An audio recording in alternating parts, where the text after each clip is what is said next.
Hello, everyone. Welcome to another episode of the Thunderstock Show, collection of valuable brainstorms to enhance your life, liberty, pursuit of property. Today, we're talking with a fellow digital marketing professional, Eric Ritter, out of Tampa. Eric is a self-proclaimed SEO sommelier. He is an advertising professional. He's got a lot going on between his interest in wine, which I'm sure we'll talk about, and his fanaticism with golf and marathons, environment, all kinds of stuff going on. So without further ado, I'm gonna let him talk about himself a little bit here in this podcast. Eric, how we doing today out of bright and sunny Florida? Hey, we're doing well. It's that perfect time of the year here in Florida where it's not too hot, too humid, and the spring into fall is really honestly the reason you want to live in Florida. So I'm doing pretty well this morning. Love that. I actually spent some time in Tampa for our honeymoon. So very cool place. I think it was Nice. called Honeymoon Island, is somewhere Yep. near Yep. there, and want to make it back sometime. So are you from the area, or did you end up there throughout your career? How'd you end up in Tampa? Yeah. So, long story short, I was a military brat, lived almost all over the place, primarily in Europe, in Germany. And my permanent residence through my dad was in Florida. So I got in-state tuition in Florida, went to school here, got my master's degree at the University of Florida, and got my first job out of college in Tampa. And Tampa's been home ever since. So just ended up here, through lucky happenstance that's where my first job was. And it's been, like I said, home ever since.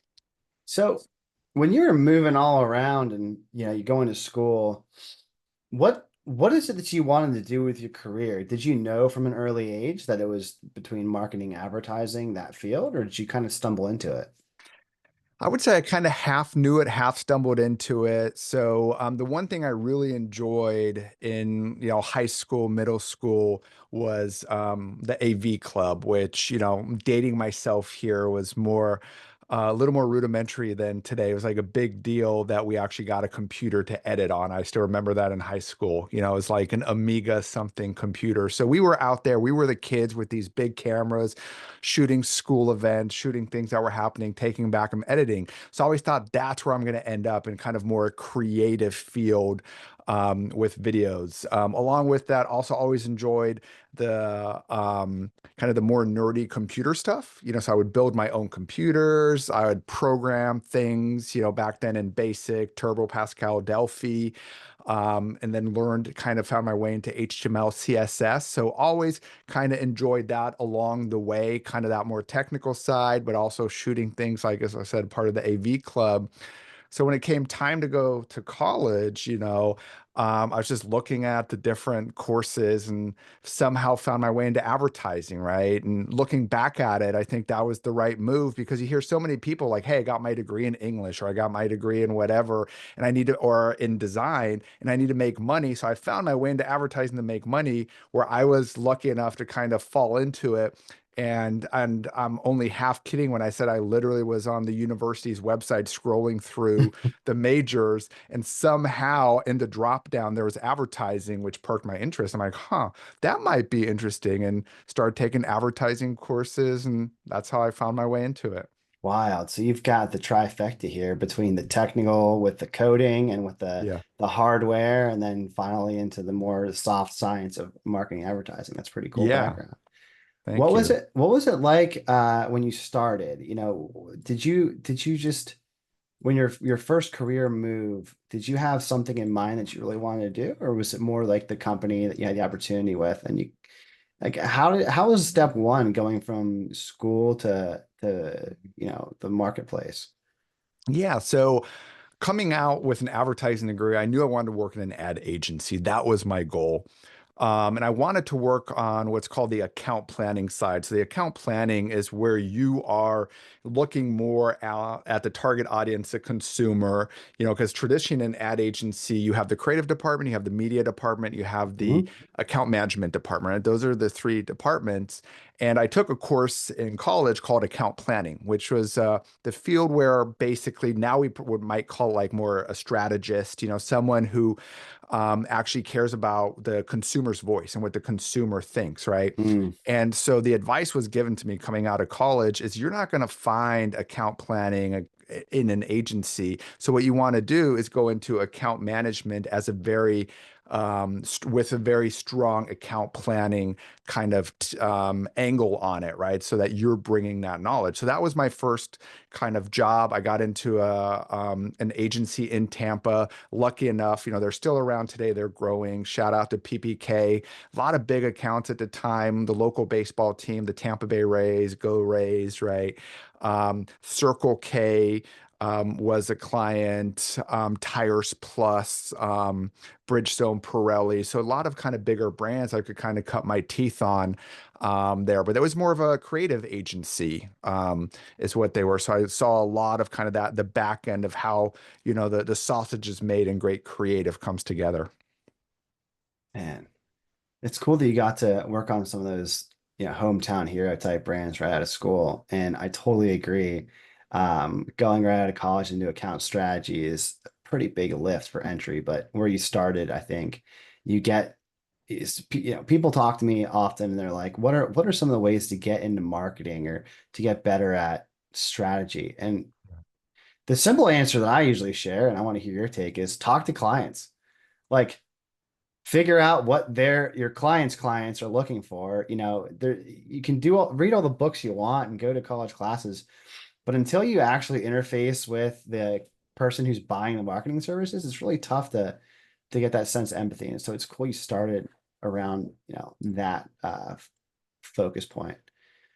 No, So so I couldn't agree more about kind of the strategy part. And one thing that always sticks out to me is we all have our bubbles, right? Like we all kind of think the way we think is how everyone else thinks. And one of the superpowers you need to have as a marketer is being able to break out of your own bubble and basically put yourself in someone else's shoes, right? So a great example is the agencies I've worked at, especially if they're very creative, is you're up on pop culture. You know all the memes, you know all the references and everything else.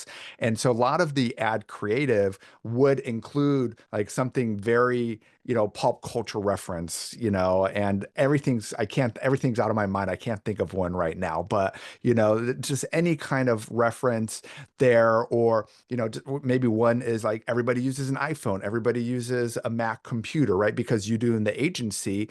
And then, you don't think about, well, there's actually people using back then Windows phones, right? Or mm, Blackberries or something else, kind of thinking about that. Not everybody operates the same way we do here in the agency. I think is so important. And like you said, just asking your clients about that, like, hey, when someone comes to you, what are the problems that they're looking to solve? What are the issues that they're facing that you can help fix, right? Because you want to dive into those problems and show, compassionate, an emotional connection of like, listen, we hear you. We know this is a problem. And hey, by the way, our product happens to be a solution to that, right? And so that's, I think, is kind of the magic of the strategy component behind it, is understanding what problems people are trying to solve. I think you just touched on a very key point, which is you can't over empathize in marketing and with dealing with clients. And before, when I sign on with a new client to go over fractional CMO services, one of the first things I really try to focus on and steer the conversation towards is tell me all about your clients. The existing ones, tell me the ones you like, tell me about the ones you don't like. I want to know everything I can about the clients. And then the next degree of information I want to gather is tell me all about their pain before they meet you, and then tell me about how you address that pain after you do the thing. Yeah. And it sounds like, you and I are on the same wavelength there. You know, being a caring human is probably one of the most important things I would say in marketing to get better, to like improve. Right. Yeah, and one thing that you said there, that I want to point out is a lot of brands start on the opposite. They start with, this is our product, this is the problems it solved, and this is who we should advertise to, right? Versus thinking the other way. of, why would someone buy this? Not what they're buying, but why. Now that I'm saying that out loud, reminds me of Simon Sinek, right? Start with the why, Hmm. kind of the golden circle, kind of his whole great TED talk. If no one's seen that, by the way, look that up. It's probably like 10, 12 years old at this point. The quality isn't that great. But it's so true than ever, is starting with the why. Why should someone care about your product? And so he gives the example, of Apple computer, that Apple doesn't sell computers. It sells a way to make things easier for creatives, right? And they just Right. happen to sell computers, right?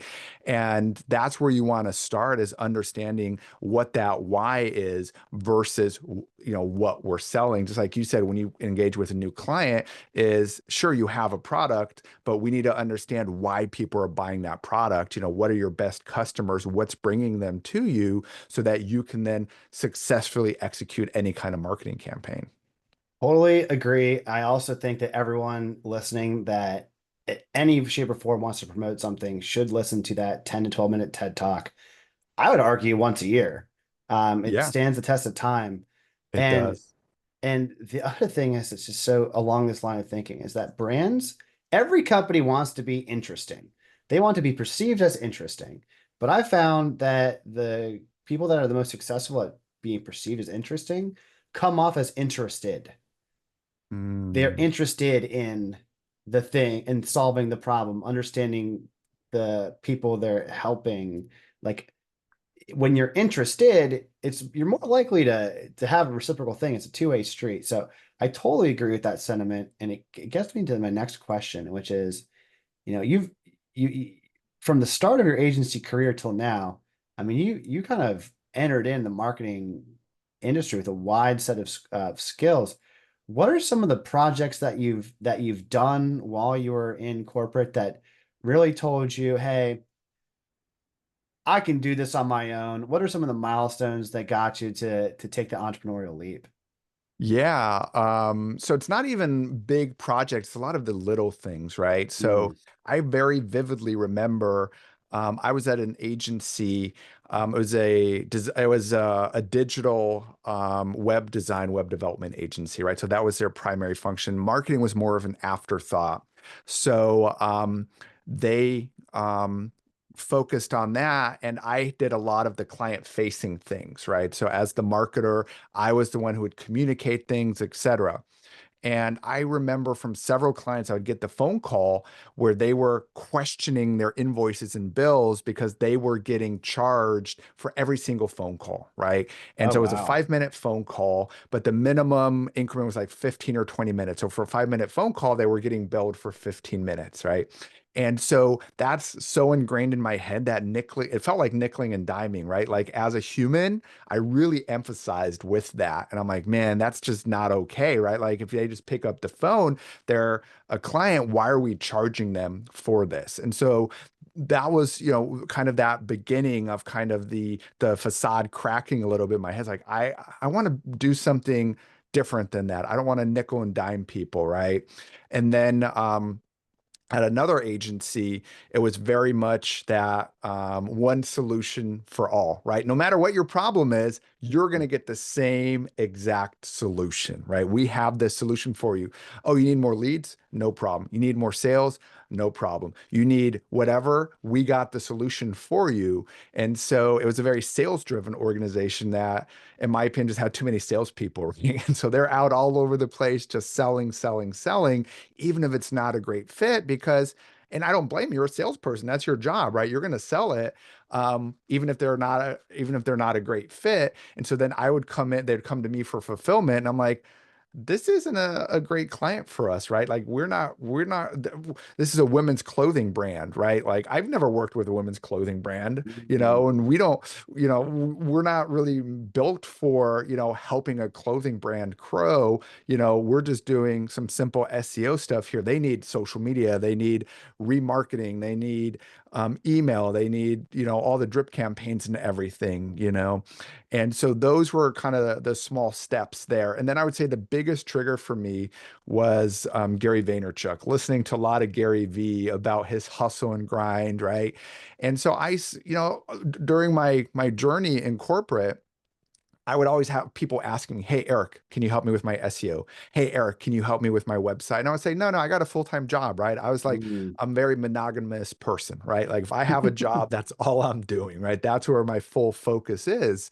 But I started saying yes to those side gigs, right? Like, yeah, I'll help you optimize your website. And I realized I was having more fun on those side projects. So again, I don't want to misquote Gary Vee, but it was along the lines like, if your side hustle is more fun than your main hustle, make your side hustle your main hustle. And so that's what I decided to do.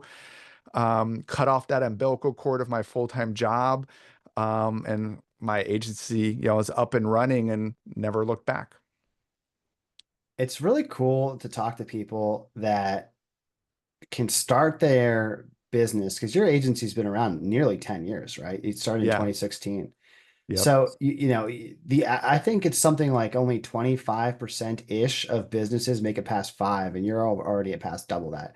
But it's so cool to hear stories from entrepreneurs that did it in a way that wasn't uh, feeling sacrificial or self-immolating, where they're sacrificing everything to get their dream off the ground. As much as I appreciate those stories, I think for everyone listening, hearing a story where it's like, look, you can still work your day job Yeah. and you don't have to quote unquote cheat on your main thing. But if you have the ambition or the desire to do something else, like it's still America, it's still a free country. Go ahead and try it out. And you built your own runway, which is pretty cool. Um, Alongside of that, I know you focus on a lot of digital agency services where it's like the paid ads, the SEO, website stuff. You kind of have that full spectrum digital agency solution, but you've Yeah. also been podcasting for quite some time. Yeah. Did that help to scratch that AV itch that you had in your younger years, or tell me about your podcasting journey? Yeah. Yeah. So podcasting's interesting. So Um, as I mentioned, I graduated right from University of Florida, had a master's degree in advertising, and you got to do a thesis. So at that time, podcasting was just starting out. It was the early days, right, where you had iTunes and you would have to download the podcast into iTunes, hook up the iPod. With a cable, download it to the iPod, and then carry it with you. So it was a commitment if you were listening to a podcast. But I thought this medium seemed so cool. It was, early days of Adam Carolla, Dane Cook were kind of testing it out, Mm-hmm. right? And so my thesis was looking at the type of ad and the placement and which one's more effective, right? So is it at the beginning or the middle of the podcast? Is it a sponsorship or an advertisement that's more effective? And spoiler alert, it's a sponsorship at the beginning is the most effective because it annoys people the least, right? So that's what kind Interesting. of the findings were of my thesis, right? Because Huh. people trust, so the sponsorship, people trust more versus just, being taken away. Because you see it a lot, like the ad reads from a host is going to be much more successful than just like a hard break, right? Just like on TV, hard break, it's an ad, we avoid it, we're trained to not care about it. But it's almost, kind of goes hand in hand with influencer marketing or kind of with a celebrity spokesperson, right? You trust that podcaster. And again, in my thesis, it was at the beginning because people are like, okay, this is over. Or this is at the beginning. We're not being taken away out of the podcast. So it worked best. So that was my very first kind of step into podcasting. I unsuccessfully tried to kind of launch my own podcast then, own audio only, called The Mhm. Connected Marketer, which I had fun doing, but I just didn't have the commitment at the time. So fast forward to, let's say, I think about 3 years ago, I realized I need to get much better at creating content for myself, Mm. for my brand, right? And, social media, blog posts, and all this. And somehow, my synapses fired. And it's like, well, wait a minute. You could just record podcasts and turn that into all types of different content. You can turn it into reels, you can turn it into blog posts and everything else. And all you do, you need a mic, a camera, you record yourself, you just talk, and you have this content.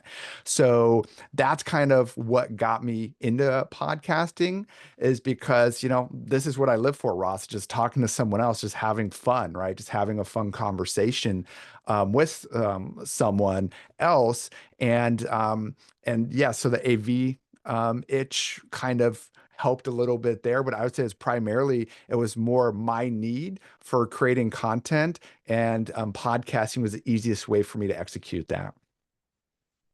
It's really interesting hearing you talk about the the thesis that you had in school around podcasting because Yeah. I think the if I had to venture forth, you started podcasting what, like mid 2000s? Yeah. And then when you're telling the story, like I vividly remember doing the exact same process. Like, oh, there's this podcast that was I really, that's when Stumble Upon, if you remember that browser Yeah, of extension. course. Yep. I think it was exclusive to Mozilla Firefox, which I haven't used probably in years and years. Right. And they Yeah. would, I would come up with podcasting as an interest, come up with podcasts, do the same thing, hook hardwired my computer. And I don't, not too many people were doing that. I was kind No. of, it was almost not in the general zeitgeist awareness of the public, Right. but you were like, hey, this is cool. I'm into this. And I think the reason of starting because you have a passion and interest is probably something that I I suggest the most when I talk to clients about marketing strategy. They think that people talk about marketing strategy insofar as what activities should we do with the budget we have, which you need to plan against budget, right?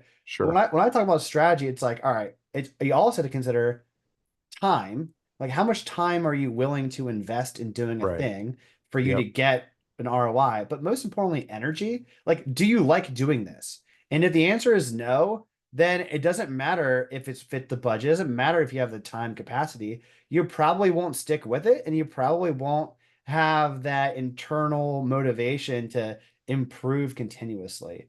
Yeah. So anyway, that's my thesis on where podcasting sort of fits in sort of an overall marketing strategy.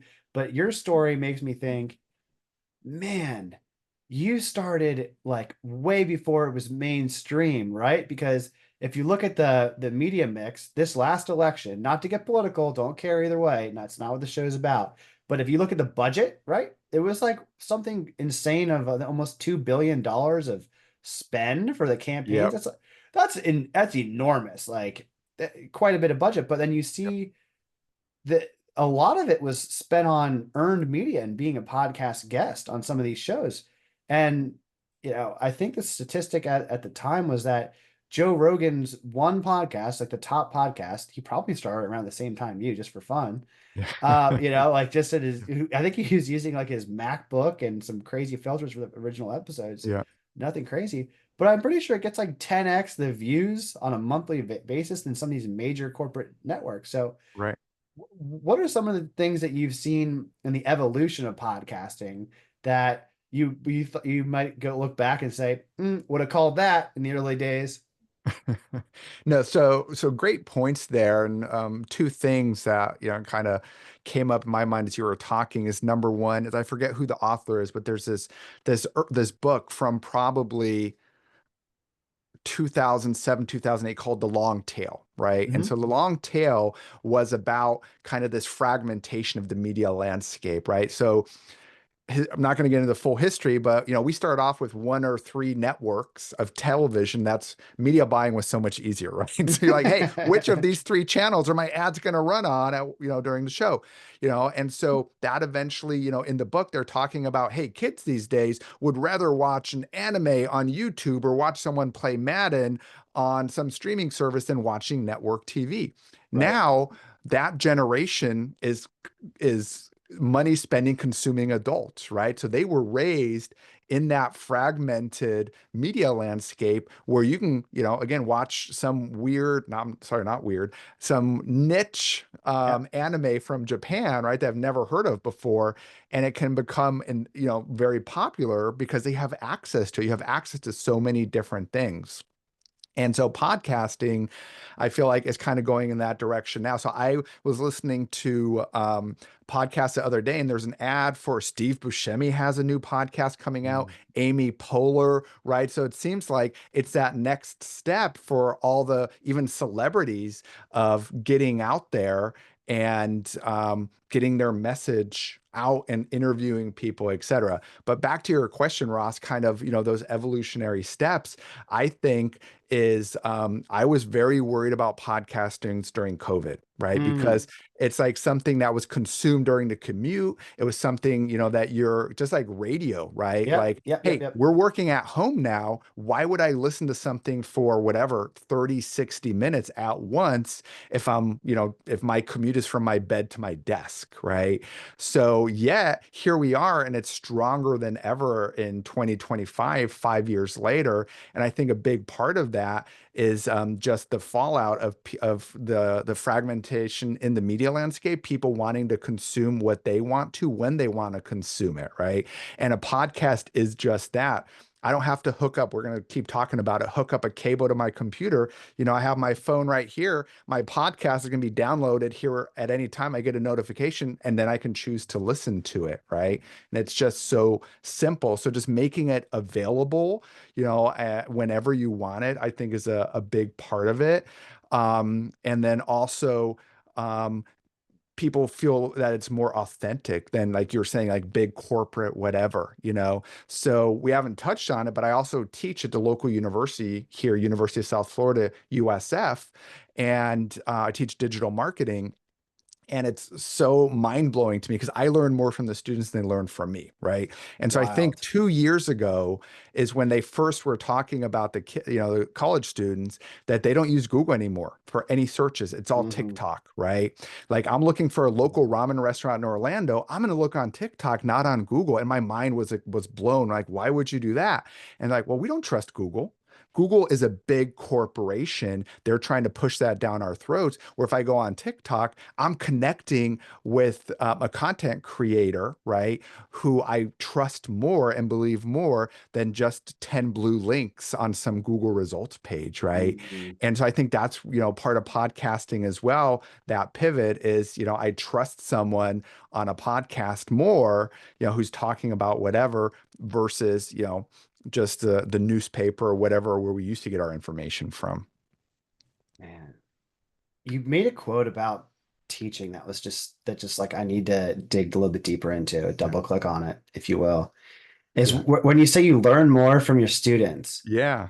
it's because you get market research of what is actually, you get a look into the future, right? Because like you said, they're your students today, but in 5 years, Right. they're going to be, generating economy and doing a lot of crazy, Exactly.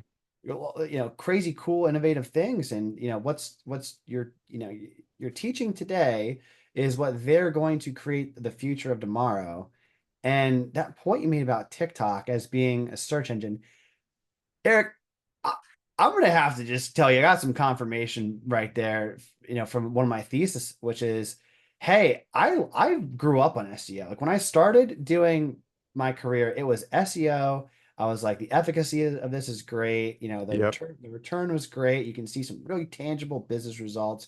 Don't want to go into huge details of why I love SEO. I'm sure you and I could tell stories for hours For about why. sure. We can have a separate podcast on that. Yeah, we'll do it another time. Yeah. But now when I look at my Google Analytics reports, which I try to, keep a good tab on, the numbers dictate that organic search is not my number one driver of traffic. It's not my number two driver of traffic. And it bounces between three and four, which was not like my experience 10 years ago, right? With Right. across all the clients I help serve. So what really is happening is, like you said, it's that democratization of attention, Mm. where when media buying was easy, you had a couple stations, Yeah. you had a couple brands, but now everyone is a brand, and then the channel isn't so much the network or the channel on your television. You go to channel 3 or 4. It's all right. I'm going to switch from Instagram, scroll. All right, now I'm going to go to TikTok, scroll. What are again, my question around this is, one, just I'm on the same wavelength, but number two, how do you think that's going to change with the advent of AI search? Yeah, that's a big question, right? So it's definitely, we're at an inflection point. I was reading an article earlier this week in Bloomberg Business Week about Google trying to figure this shit out, right? And what was really interesting to me was that Google's internal team in 2021 brought a chatbot search to the table. And it's like, hey, we can turn Google search into a chatbot versus just the 10 links, right? So this was a year before ChatGPT came out. So they tabled it and they said, we're not going to do, AI, or we're not going to do a chatbot because it's going to disrupt our main revenue stream, which are PPC ads, right? And Mm. that's what Google cares about. That's where their revenue comes from, PPC ads. And so ChatGPT came out and everybody's like, this AI is great, everybody's using it. And then all of a sudden ChatGPT's, oh, we got Search GPT, now you can search. And all of a sudden now Google is like, oh fuck. Of Um, course. we're going to lose all this money, all this revenue, because they haven't figured out how do we show ads in a chatbot like we did before on the search Mm. engine results page, right? Because if I search for something, I got the ads, I got organic, and I can get people to click on the ads, I can make money. But in a chatbot, how do you really make that happen? So that's kind of a sidebar there, right? Why Google is kind of dragging its feet. But with AI coming out, I think Google and everyone, the big players, are realizing, search is going to be more of a destination versus kind of a transient point. Because, Google was, hey, I'm searching, I get my results, I'm going to click, I'm going to go somewhere else. Where ChatGPT showed my search, boom, I got the answer there. I don't need to go anywhere else. And so that's for us, SEOs, for digital marketers, to figure out how are we helping our brands, our clients, still be relevant and still get their results as part of that new landscape, right? That's shifting, and you're part of the conversation versus that end point that someone's going to click on and come to your website. So like I said, it's an inflection point. We're all trying to figure out and learn.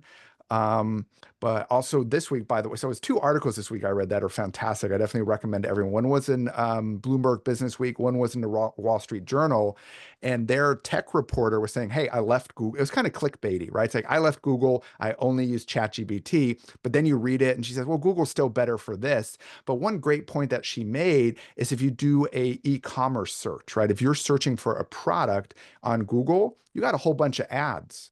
And Mm. then you get the products. You do the same search in ChatGPT, you just get the results. Like, I'm looking for a mountain bike. ChatGPT is going to say, okay, here's the mountain bikes. Google's going to say, hey, add, add, add, add, add. And that's a better user experience. So I think that's what's happening, is that Google and everyone else needs to figure out, how do we create a better user experience? Because ChatGPT is showing the way, where it's not all cluttered up, because people are tired of all the crap, all the BS everywhere. They just want to get straight to the point and get their answers, because, the younger generation, they're not patient. They're already saying people are getting less and less patient. I mean, I'm a little bit older than the generation that was raised on Vine videos, but I think, Yep. Ross, you remember Vine videos, 7 seconds, right? They conditioned us. We got to get our message out in 7 seconds. And I think now we're seeing Vine the was fall. coming in while I was getting out around that Yeah. same time, so I got to Yeah. taste it, but I wasn't like inundated with it. Yeah. Yeah. But no, But it's such that's an where we interesting are. take, Yeah. man. Like, it makes me think of, and we probably discussed off camera at some point, but one of the things that I've asked you before and you've answered about what's one of the biggest challenges that if you could solve would make a significant impact, and I think your answer was around the lines of the challenge of bridging the knowledge gap between AI generated content and genuine expertise in SEO. It's anyone can make a one or two sentence prompt in ChatGPT and spit out a blog post that might, it exists, right? It's Yep. it's it's there, and if that same blog post was written 10 years ago, it would have been on par with what I think a lot of the writing of the past for marketing agencies could have probably been out there. But what are some of the things around the challenge of bridging that gap between genuine SEO expertise and just, oh, I'm just going to use ChatGPT, it'll just do it all for me? Yeah, that's really, the $1 billion question. I'm like, like in Austin Powers, where Dr. Evil's like, I want $1 million, right? It's $1 million question, but now we're at a billion, right? This is $1 billion questions, much more. Um, and what I like to say is, if we're all using the same tool, ChatGPT or whatever it is, AI, it's just a sea of sameness. It's all going to be the same. So you need to stand out And what I've been hearing a lot and what I've been implementing is that brand voice, is Mm, making sure that the content that you're putting out there is unique and different. Because, like, let's say we all use ChatGPT to create content, right? That's no secret, even sure. as an SEO. We're going to use it, but we're not going to put in we're not going to put in, to your point, a 2 sentence prompt, right? We're going to put in a unique thesis that ChatGPT isn't going to come up with. That's the human part, something that's absolutely unique. ChatGPT is just like a coworker, like, hey, I have this unique idea. Help me come up with some talking points around it. And then you're working through it together and you're creating a unique piece of content because of that, and not just letting ChatGPT run with it. So I think that's really what the key is using ChatGPT like a tool, not as a crutch, and creating unique content that resonates with your target audience based on your brand and your brand guideline, your brand guides, right? I'm using guidelines because, as a marketer, I'm always like, what are the guidelines, right? Always, What am I working with, always. right? And that's what I think is important. So I had a client, as a quick story, they came and said, hey, I'm not going to name the tool or anything. It's like, hey, I just paid, I think it was like $400 for 3,000 articles, and they connect to your WordPress website and they just publish it like over a week. And they're like, this is the best thing ever. I'm going to get 3,000 new articles on my website. And yeah, that was my reaction as well. And I'm just like, even if it's the best possible AI at this point, it's gonna just be crap, right? And so, like, when I audit a website, the first thing you look at is you look at all the existing content and you hack away. This content doesn't make sense. This needs to be merged, etc. So you're doing the opposite actually, and just creating useless content that's going to devalue the good content that's on your website. It's so funny because on one hand, I could steer this conversation towards going really heavy and technical on AI and how to use the tool. But I think what's more valuable is that point you made just now on less is more. So like, Yeah. how when you mentioned earlier, which is so funny because reflective of my own personal experience, how a lot of English majors in college, when they graduate and they don't become teachers or they don't, become writers, which is a very few and Yep. far between path, they've Yep. someone to content marketing. And one of the first slaps in the face lessons I learned in my career was I was writing like I was still in college for my first several months in the marketing world. And I just had some go print out one of my pieces of writing and say, what am I supposed to do with this? Wipe my ass? Like, I'm not going to read all this. And I was like offended at first, but then I was like, oh, I wrote that for me, like for my professors. Like Yep. that was written in such a way, the language was probably required too much effort to understand, and it's TMI, too much information. Right. And your analogy of that 3,000 blog posts like instantly, Yeah. it's easy to write tons and tons and tons of words. Yep. What's hard is poetry. Like, Mhm. and Yeah. whether you want to make the analogy between poetry and copywriting, whether you want to make the analogy between having every word carry a lot more weight and invoke emotion and make a human Yeah. connection, I really think that there's a reason that Shakespeare is still taught to everyone in English. Like everyone knows that name, and it's not because he wrote the most. He did write a lot, right? That author wrote a lot, but it's not because of that. It's because of you can take a quote from any one of his works, and it's consistently good and quotable. Yeah. Um, and that, to your point, is less is more, merging, combining, reducing. Yeah. That's such a good analogy, kind of with Shakespeare, right? Why are we still studying this? I mean, how many hundreds of years later, right? It's because it's almost, poetry is almost that perfection. Like you look at a haiku or whatever, you have a certain amount of syllables of words. This needs to rhyme with that, right? And it makes an impact with someone, right? Like if you read a really, really good poem, a really, really good piece of prose, it's going to evoke that emotional connection in you. You're going to cry. You're going to tear up, right? And I'm not going to say when you write a piece of content, it's what you on your website is what should happen, but you should make that emotional connection with someone, like that you understand them, right? And that's the most important part is knowing your target audience and creating content that's actually going to tear at their heartstrings or whatever you want to have happen. Because once you get them with emotions, then you can sell them on the logical part of it. Oh, now that we have your, you have your attention, here's why you should buy our product. And that's something that AI isn't going to be able to replicate anytime soon, at least.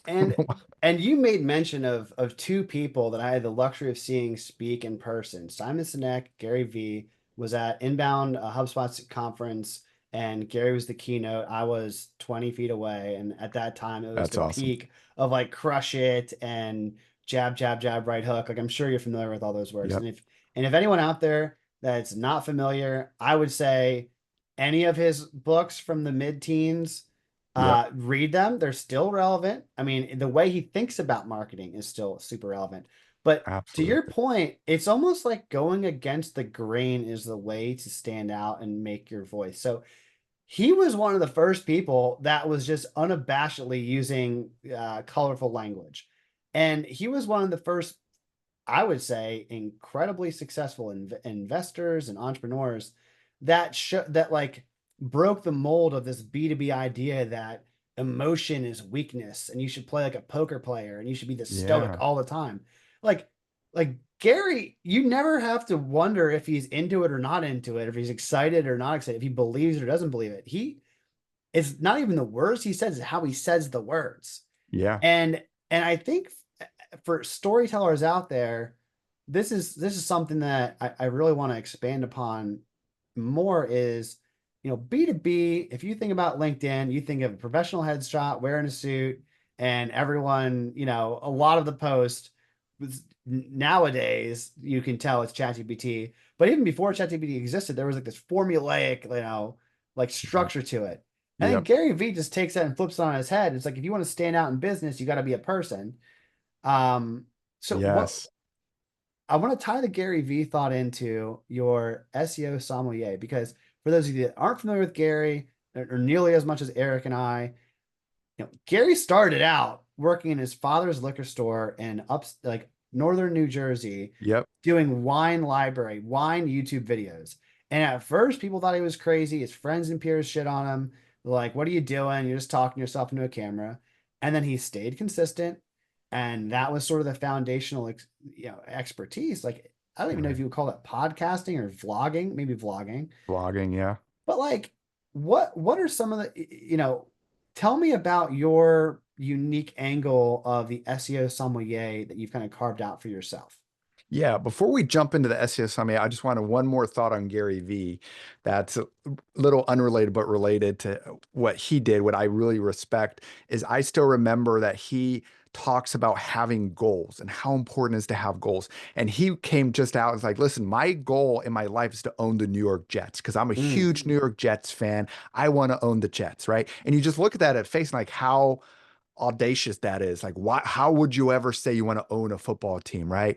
But that just really opened my eyes to like, you just need to have a goal. You need to, and even if it's aspirational, right? He might never own the Jets, but that's something to work towards, something to think towards, right? And that's something I take in my daily life in my agency is not just, hey, I just want to grow 20% year over year, but where do I want to end up, right? Where do I want to take all of this? And I think that's so important as an entrepreneur, as a business owner, not just think week to week, month to month, year to year, but even as a person, right? As a person, what do I want to do? I want to be more than an agency owner, right? For me, is I just want to play golf every day, right? That's my passion. I just want to get out there and, I'm not a professional player, but just, be able to do that. And so you mentioned SEO sommelier. So SEO sommelier is a persona that I came up with that combines my passions, right? And I think it's important to put your foot forward and share that with others. And for me, is I really enjoy SEO, and I'm not afraid to say that to people, And so, and even listening to this podcast or listening to other podcasts, you might think SEO is dead. I think the complete opposite. Even with AI, with audio search, visual search, all of it still needs SEO. And again, Ross, like we said, we can have a separate podcast just about SEO. But We should. SEO, right? Yeah, we should, right? So SEO and a sommelier, everybody knows a sommelier. They work with wine, right?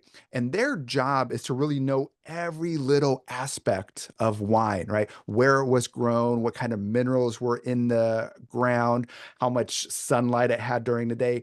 how you should drink it, what temperature, what you should drink Pair it it with, with, yeah. etc. Yeah, all that stuff, right? So a sommelier has that really in-depth knowledge, but what they're able to do is they're able to curate that wine and make it fun and approachable for everyone. And that's something that really rings home to me and rings true with SEO, because SEO can kind of be that black box. Like, I'm just paying my SEO agents, but I don't know what they're doing. And I want to go against the grain and say, listen, SEO should be approachable and fun for everyone, whether you're a small business or you're a big corporation. There's SEO they can do as a small business to, as a mom and pop, to stand up against the Walmarts and the Amazons and be successful. And just like on the other side, as an e-commerce, there's certain things you need to do for SEO.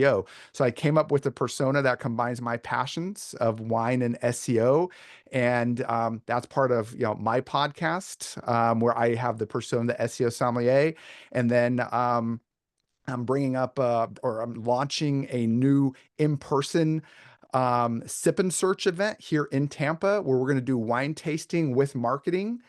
So if you're local in Tampa, let me know. Would love to invite you to my sip and search events, where I kind of um, gaslight a little bit as a sommelier, which I'm not an official sommelier, but I do enjoy wine. And we do some wine tastings and talk about what's happening in marketing, and just do some fun networking, facilitated by me and my team, about what's happening in the world. And hey, who doesn't want to have some great wine with that while you're talking about marketing? Man, I love how you package the offer too, because, not only do you stay true to the things that you care about inside and out of business, but you can probably have a, what's the word I'm looking for? Lower barrier to connection, I think is the way I want to Yeah, describe it, with other people out there that, like, if they love wine and you putting yourself out there as someone that loves wine, like, you just already have something in common. I think that's what a lot of B2B brands need to focus on when it comes to the idea of building a personal brand. If I had to give one advice to somebody out there, and direct to consumer matters too, but I focus on B2B. It's yeah, like, how do you I'll give you a great example. I've interviewed a hand like last quarter, my focus was on really heavy on fractional CFOs, the money math professionals, the accounting, mhm, finance, things like that. And this quarter it's on EOS implementers. And one of the things that I really hope that if any of those targets, come back and listen to this episode, you think about is there's 850 EOS implementers in the world. Okay. And the thing that you do for clients, which is, you know, this is the business coaching operating system playbook, that is consistent. Like, all of the implementers do that thing. But who you are as a person is completely unique to you. So my urge is, like, dig into, hey, I'm the US implementer that, started a health and wellness brand in my 20s and sold it in my early 30s. And now I'm all about using EOS as a function to make business owners live their most healthy and stress management lives, right? yeah. That's a lot more Yeah. interesting than I'm at this geographic location. I do EOS. I help everybody. You know, Right. Yeah, absolutely. I think that's so great. And one thing that I heard in the past about B2B that I always think about is, it's not two logos doing business, it's two humans, right? right? So you need to have that human side, that human face to it, because no one's just going to buy from, you because you're with that logo. And like you said, if you're selling something like EOS that has that playbook and it's the same everywhere, they need to choose you as an individual, because they can go to anyone, right? And that's a financial advisor as well, right? If I'm working for what is it, Edward Jones or Charles Schwab or whatever, Yep. it's literally all the same stuff, right? But you need to have that trust in the individual that you're going to actually help me achieve my goals as my financial advisor. I'm working with you, even, and I could go anywhere because they're all doing the same thing at the end of the day. So one of the things that I wanted to ask you about, and again, Eric, I could talk to you for a very long time, but these episodes we do eventually have to wrap it up. Is goals. You mentioned that Gary's goal lifelong is to own the Jets, and Yep, because of that goal, he's going to at least get a lot closer than if he didn't have the goal. exactly. And one of your goals at the end of the day is to play more golf. and spend your Mhm. time doing things you like to do. But like, Right. what is the goal going into the business? Like for digital neighbor, like what is digital neighbor's goal? Yeah. So, Digital Neighbor, real quick, was founded on the idea of Mr. Rogers' Neighborhood, right? Everybody knows Fred Rogers, Mr. Rogers' Neighborhood, and he says the three ways to get ahead in life is be kind, be kind, be kind. Hmm. And so, kind of just coming full circle, what we talked about earlier of like, what did I want to do different in my agency coming out of corporate is really embracing that kindness. So the mission, vision, and values all go around kindness, right? We want to be kind to each other internally, employees, be kind to our clients. We expect our clients to be kind to us. My statement of works literally have the kindness clause that they sign off on, that they promise to be kind to us as well, right? And what that means in there. So my goal with Digital Neighbor is to help others make a difference and grow through kindness. So we want to help businesses that want to make a positive impact in the world grow. And so that's what my goal is to find other like-minded businesses, other like-minded individuals that really care about, making a positive impact and being kind to others. I think it's super interesting that I didn't make the connection between Mr. Rogers' Neighborhood and Digital Neighbor, but it's pretty neat. Um, Presumably, if you weren't in Tampa with great weather and you were closer to me in Pennsylvania, you'd be wearing the sweaters Yeah, as for part of the sure. uniform. But it's just not necessary when you have beautiful weather as you Right. do. But to that point, I think one of the things I really want to dig into while we still have a couple minutes left is there's a difference between being nice and being kind. And I think it's incredibly important to know the distinction. The way I think about being nice is telling people what they want to hear so that it makes them feel good at the time. And, not disrupting. There's no disruption. Yeah, okay. Almost like being a people pleaser. And when I worked in agencies before, it was all one instance in particular, real quick, stands out was it's like just be nice. Like be nice. And that basically meant take a fall. And I had one client who was approaching the twilight of his career in life, probably like low 80s, like punch me on the shoulder one time because I was giving the reports and didn't tell him what he wanted to hear in terms of like this is what the reports say. Like punch me. And I was like, well, that didn't really hurt, but it was incredibly illegal. Like you can't just like hit someone.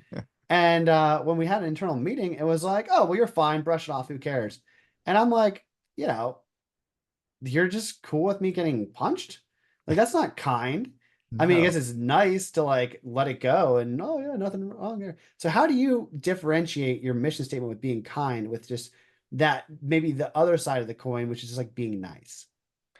So that's an interesting question, Ross. I've never really thought about it from that angle, but it really rings so true to me because I've heard that plenty of times as well. It's just, hey, play nice in the sandbox, right? Or just play nice. And you hear that all the time.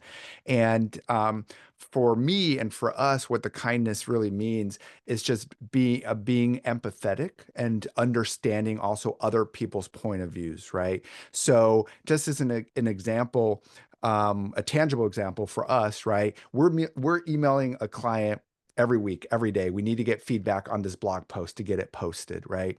And the account manager's like, oh, they're not responding back to me. I'm like, well, think about from their standpoint, right? They're running their business. They got other things that they got to do, right? So maybe there's another way to go about this. And so this is an extreme example. So we actually ended up going by bringing them a pizza, right? Like to their, it was a Friday, getting a couple pizzas, bring it to the office and like, hey, just want to make sure you guys are okay. We haven't heard from you in a while, and as your neighbor, we're just, worried about you, right? So just trying to be, that friendly, generous to them. And they're like, oh my gosh, so great to see you guys. We're so sorry. We know we owe you all this back and everything. It's so great to see you guys, right? And sometimes just going above and beyond what you would do otherwise is what's important for me with kindness is not just being superficial because we could have just written it off like, oh, they're not emailing back. Fine. We're not going to post their blog post. They're paying for it,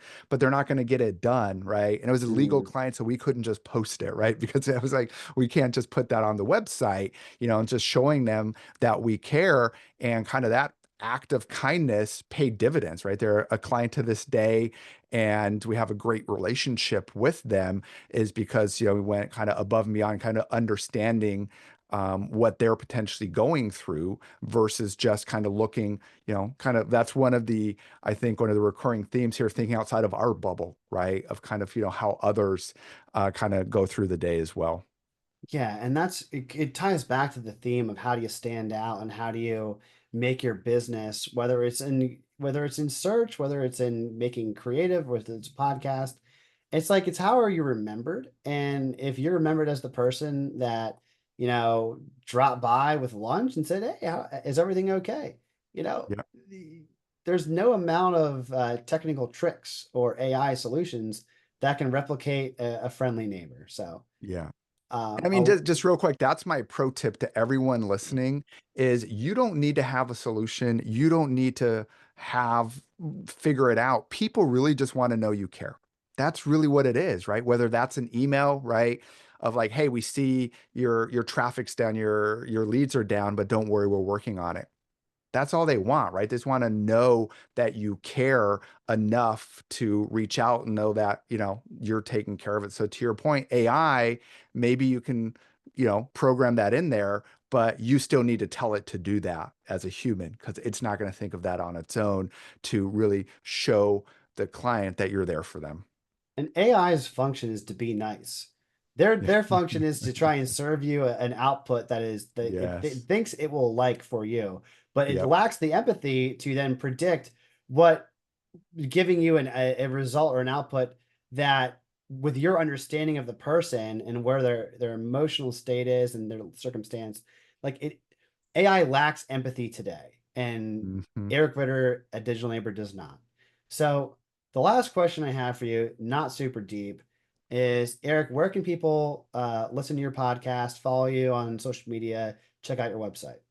Yeah, I appreciate that. So, my podcast is called The Search Bar. So, you guys can just search for The Search Bar Podcast. It's on YouTube, it's on Spotify, wherever fine podcasts can be found, as people like to say. Like to be, I'm most active on LinkedIn. So, check me out on LinkedIn, Eric Ritter, SEO Sommelier on LinkedIn, and SEOsommelier.com. Awesome. Well, thanks so much, Eric. I appreciate it. And thank you to everyone listening. Um, Eric, you mentioned about how if you're going to run ads in the show, you should do it in the beginning. I don't run ads in the show for everyone that's listening to this end tape for. But what I do ask is one thing, and it's if you enjoyed it and you got something out of it, just share it with a friend. I grow by referrals. That's how I want this to go. Really, if it brought you value, it would mean the world to me to share it. Until next time, everyone, be well and keep thriving.